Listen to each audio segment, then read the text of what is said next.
Hi, I'm Robert Osborne, and welcome. Thanks for joining us on this November 13th. On our agenda for the rest of this Monday and on into Tuesday morning are some musical biopics.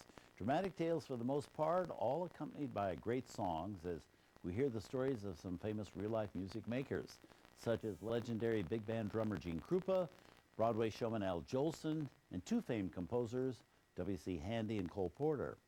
Now, our first two films are ones we've never shown on TCM before, and we're going to start with the Gene Krupa story from Columbia Pictures in 1959, a time when the old-fashioned Hollywood musical had started disappearing in earnest from movie screens.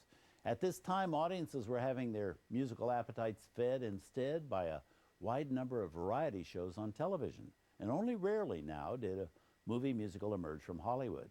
Our film about Krupa was one of them. And in 1959, the name of Gene Krupa was still very well known to most people. Hadn't been all that long since his heyday as a brilliantly talented drummer who also made headlines for being something of a wild card in his private life.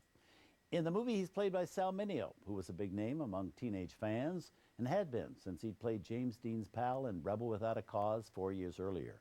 And it was our movie which gave Mineo the most challenging screen role to date. The only problem was that Sal Mineo at this point was only 20 years old. Great for playing the young Gene Krupa, not so easy on him playing the older, middle-aged, hard-drinking Krupa who loved his marijuana. But Sal worked hard to be up to the challenge and spent many hours learning to play the drums well enough to be convincing as the most famous drummer of the big band era. His leading lady is Susan Kohner. This is the same year Susan also made big waves as the complicated daughter of Lana Turner's maid in the tearjerker Imitation of Life.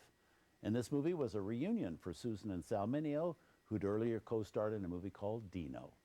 So here also with James Darren and many real-life musicians playing themselves, the TCM premiere of The Gene Krupa Story.